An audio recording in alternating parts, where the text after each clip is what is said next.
Chers amis, bonjour.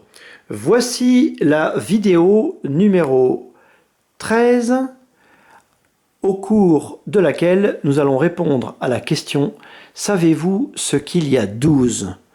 Et pour répondre à cette question, notre grand spécialiste de la Bible internationale, j'ai parlé du père Jean Roulier. Bonjour mon père, comment ça va? Bien, et merci pour les fleurs. 12. Alors, il y a plein de choses qui correspondent à 12.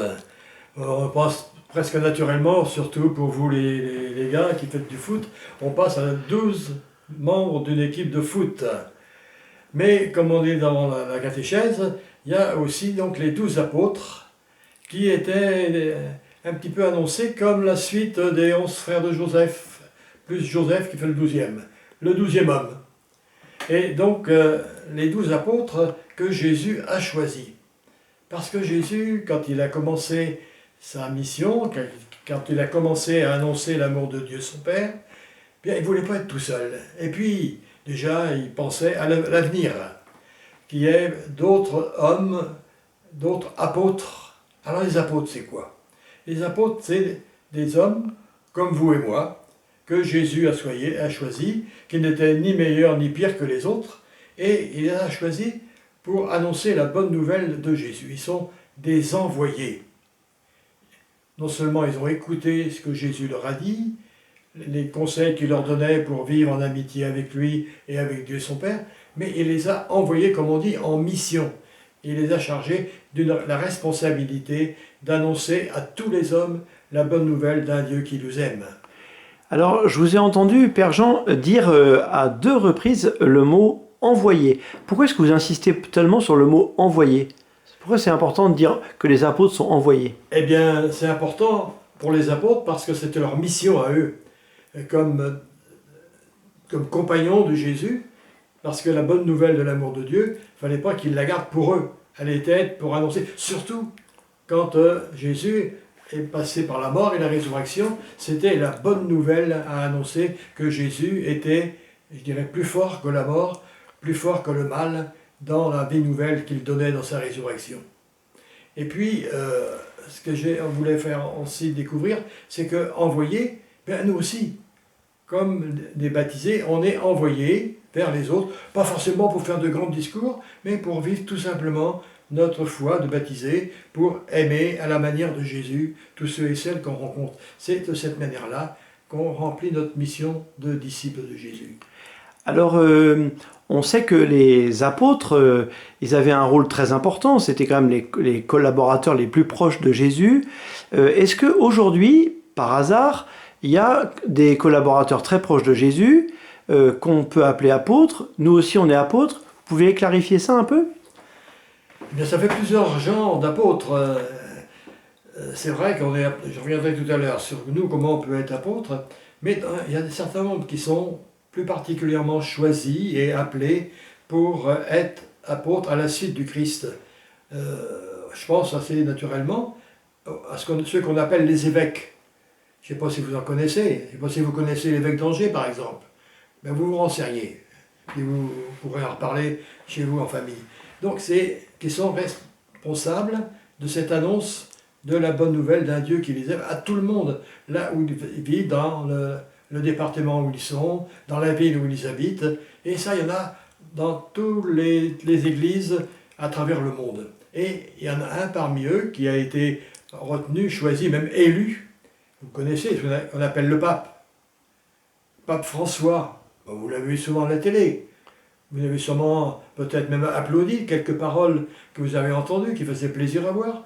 Surtout qu'il il est toujours prêt à ouvrir les bras pour embrasser les petits-enfants, pour leur faire le signe de la croix sur le front. Eh bien, c'est ça, les apôtres d'aujourd'hui, les évêques. Et nous aussi, on est appelés donc à être, avec les évêques, messagers de cette bonne nouvelle. Et peut-être même, que, comme moi, il y en a qui seront appelés à être prêtres. Parce que c'est aussi une manière pour des hommes d'être messagers de Jésus dans la vie de tous les jours. Et ça dépend de chacun, de la manière dont on ouvre son cœur à la parole de Dieu pour vraiment être prêt à répondre à cette invitation, d'annoncer cette joie d'être aimé et de pouvoir aussi mieux aimer les autres. Est-ce qu'on peut revenir du coup sur les 12 apôtres? Par exemple, comment s'appelaient-ils les apôtres? On pourrait découvrir quels sont leurs noms? Oh, c'est facile, hein? Donc, quand je reprends ma Bible, hein, pour moi, c'est vraiment un outil important que j'aime bien feuilleter pour avoir un certain nombre de renseignements. Alors voilà, ce qui est dit dans l'évangile de Marc. Voici le nom des 12 que Jésus a appelés à le suivre. Simon, Jésus lui donna le nom de Pierre, Jacques et son frère Jean, tous deux fils de Zébédée. Zébédée, c'est le père de famille, ça. Jésus leur donna le nom de Boanerges, un drôle de nom, hein, et qui signifie les hommes semblables au tonnerre. On dirait aujourd'hui, c'est des mecs super. André, Philippe, Barthélemy, Matthieu, Simon, Jacques le fils d'Alphée, Thaddée, Simon, un autre, Simon, et Judas Iscariote, celui qui trahit Jésus. Alors là, c'est pas chouette ça. Et si bien que il s'est mis lui-même à l'écart après du groupe des apôtres, et il a fallu en choisir un pour le remplacer, parce qu'il ne pouvait pas être reconnu comme de vrais apôtres s'il n'était pas 12, surtout pour, comme on le découvrira peut-être, quand ils accueilleront la venue de l'Esprit Saint au jour de la Pentecôte. Et comment s'appelle le remplaçant de Judas une fois que Judas est mort? Matthias, qui est en quelque sorte le 13e homme, comme dans l'équipe de sport, de foot. Est-ce que vous voulez ajouter quelque chose d'important sur les 12 apôtres ou sur la façon dont nous, on peut être apôtres? Est-ce que, par exemple, vous croyez qu'un enfant peut être un apôtre? Ou est-ce que c'est pas un peu trop difficile? On peut être apôtre même très jeune. Il y a des enfants qui, je dirais même, n'ont pas conscience d'être apôtres, mais qui, par leur attitude, leur réflexion, les questions qu'ils posent, on sent qu'ils sont ouverts et qu'ils veulent inconsciemment faire découvrir aux autres ce qui est important pour eux. Je pense par exemple à une histoire qui m'avait été racontée, un enfant qui rentre à la maison à maman, qui dit à sa maman, oh, ben, disons, il y a des enfants qui sont méchants, parce qu'il n'avait jamais découvert dans sa famille que d'autres enfants pouvaient être méchants. Et parce que lui, il s'estimait sans doute bon, et puis peut-être qu'il se met la bonté autour de lui, c'était sa manière à lui, sans le savoir, d'être apôtre. Voilà, je pense.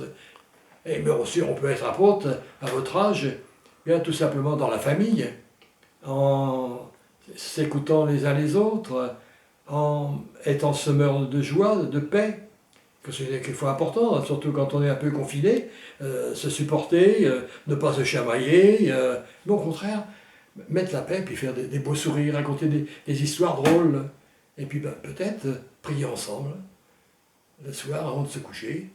Peut-être vous pouvez inviter vos frères et sœurs ou vos parents à prier avec vous.